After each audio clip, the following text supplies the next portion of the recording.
मोहतरम नाज़रीन, आप देख रहे हैं सब सिलसिला। मैं हूँ महबूब रजा सिद्दीकी। आप जान सकते हैं पूरे कलकत्ता शहर में गम के साथ ये खबर सुनी जा रही है कि लीडर बेबाक सियासतदान इकबाल अहमद का आज इंतकाल हो चुका है। ऑलमोस्ट तकरीबन 6 साढ़े 6 बजे के दरमियान में। आप जान सकते हैं ये रिपन स्ट्रीट का हल्का है, यहीं पर पले बढ़े, सारी ज़िंदगी इसी हल्के में रहे, इसी एरिया में रहे। और ये सामने वाली जान सकते हैं हज़ारों उनके चाहने वाले सैदाई हजरात यहाँ पर, जैसे इकबाल भाई के इंतकाल की खबर सुनी सभी लोग अश्कबार होकर के यहाँ पर आ गए। और बहुत ही अफसोस के साथ हर चेहरा उदास है, मासूम है कि आज हमारे दरमियान हमारा लीडर, हमारा रहनुमा, सियासी रहनुमा हमारे दरमियान अब नहीं रहे। बहुत अफसोस के साथ ये कहना पड़ रहा है कि आज नहाया धोया जा रहा है। और कुछ ही देर के बाद अभी 8 बज चुके हैं। ऑलमोस्ट इशा की नमाज के बाद मतलब 9 बजे तक यही रिपन स्ट्रीट में नमाज जनाजा की जो है यही नमाज जनाजा होगी।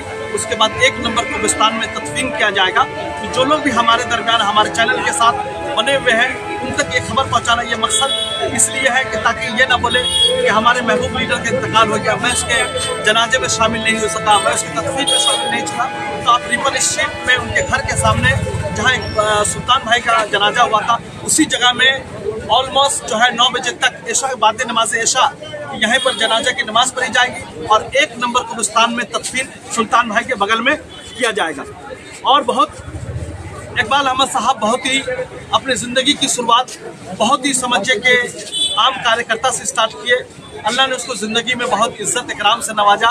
काउंसलर काफ़ी अरसे तक वार्ड नंबर 62 के काउंसलर रहे, फिर वार्ड नंबर 64 के भी काउंसलर रहे, थाना कुल के जो है MLA रहे।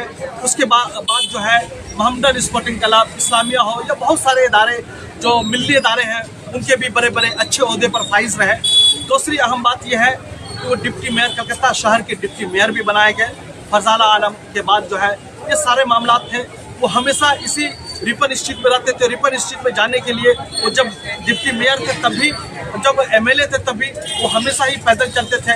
किसी बाइक या स्कूटी में पीछे बैठ करके जो रफ़ी अहमद की दुआई क्लब जो है उसमें बैठते थे, लोगों के मसाइल सुनते थे, लोगों के मसाइल को हल भी करते थे। तो हमेशा जहन के गोशों में इकबाल अहमद साहब हमेशा याद रहेंगे। सबसे बड़ी उनकी खूबी ये थी कि वो एक बेबाक लीडर थे, जिसकी बात उसके मुंह पे बोलते थे।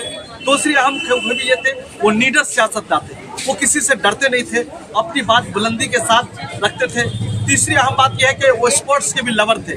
अब बहुत काफ़ी दिनों तक जो है मोहम्मदन स्पोर्टिंग क्लब तक, जब तक उनके जिस्म में जान था, जब तक सेहत उनको इजाज़त दिया, मोहम्मदन स्पोर्टिंग क्लब के बड़े ओहदे पर फाइज रहे। क्लब को बहुत ऊंचे पैमाने पे ले गए। उनके दौर में ही उन्होंने सलमान खान को भी बुलाया। तो ये सारे मामला सारी जगह है। तो न्यूज़ का एक ही मकसद है कि आपके दरमियान खबर पहुंचाना, इंफॉर्मेशन पहुंचाना कि आज बाद नमाज इशा मतलब इशा की नमाज के बाद रिपन स्ट्रीट में सेंट मैरी स्कूल के सामने जो रिपन स्ट्रीट है, मेज़बान से आएंगे या दिल्ली दरबार होकर के आएंगे, उनका रिहाइश है, यहीं पर नमाज जनाजा की नमाज अदा की जाएगी। तो जो हजरात भी सुन रहे हैं इसको ज़्यादा से ज़्यादा शेयर कीजिए, ज़्यादा से ज़्यादा फॉलो कीजिए, ताकि सभी लोगों तक ये बात पहुंच सके कि आज ही नमाज जनाजा है। और यहाँ के बाद जो है फिर तदवीन 1 नंबर कब्रिस्तान में होगा। तो जो लोग भी दूर दराज में भी हमारी बात सुन रहे हैं वो शामिल हो सकते हैं। अभी भी आधा घंटा 45 मिनट भी जहाँ भी है आप आ सकते हैं। तीसरी अहम बात यह है कि 1 नंबर कब्रिस्तान में तदफीन होगा, उसके बाद भी जाते। और अहम बात बताते चलूँ, फरहाद हकीम साहब जो कलकत्ता म्यूनसिपल कॉर्पोरेशन के मेयर है वो भी देख करके ताज़ियत करके गए हैं, अपना संदेशा मैसेज भी किए, उन्होंने जो है पैगाम भी दिया है, ताज़ियती पैगाम भी दिया है। और एक बार जावेद अहमद खान साहब भी अयादत के लिए पहुंचे हुए हैं, ताज़ियत के लिए पहुंचे हुए हैं कि इसलिए कि उनसे भी अच्छे मरासिम थे। तो जिनको जैसे जैसे अमीरुद्दीन बोवी साहब बसाते खुद यहाँ पर है, इश्तियाक अहमद राजू है, बहुत सारे समाजी मिल्ली सियासी लोग भी यहाँ पर है।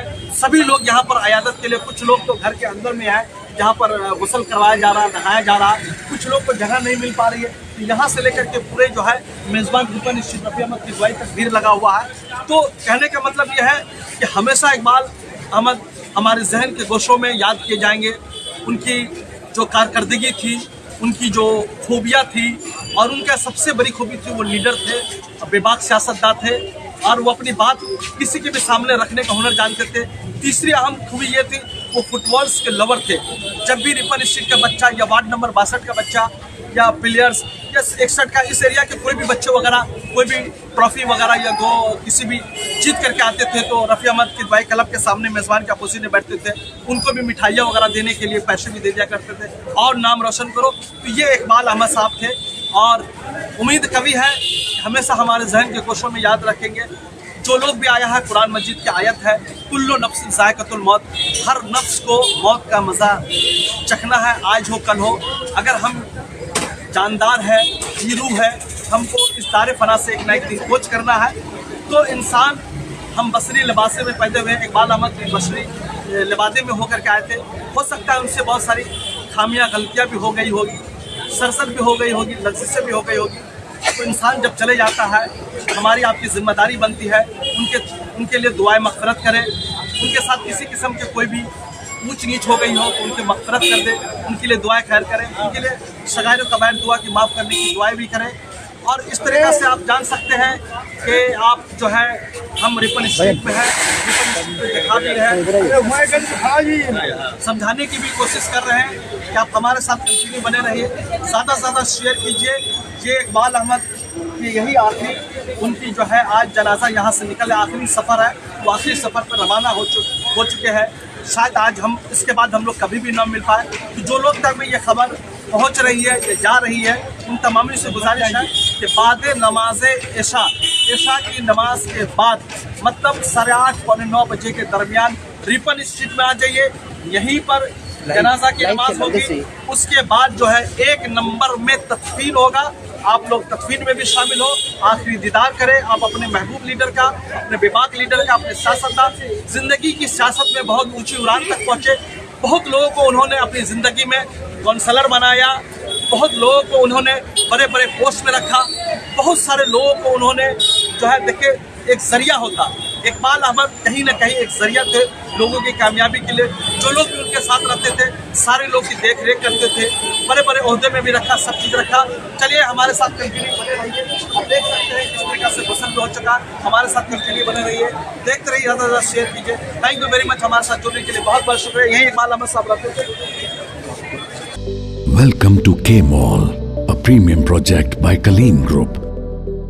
K-Mall is in the heart of Kolkata's electronic, garment and lifestyle hub, Khidirpur. K-Mall, which is designed as a world-class mall, is the outcome of endless effort of our experts, combined with modern superb techniques and new-age design. Book now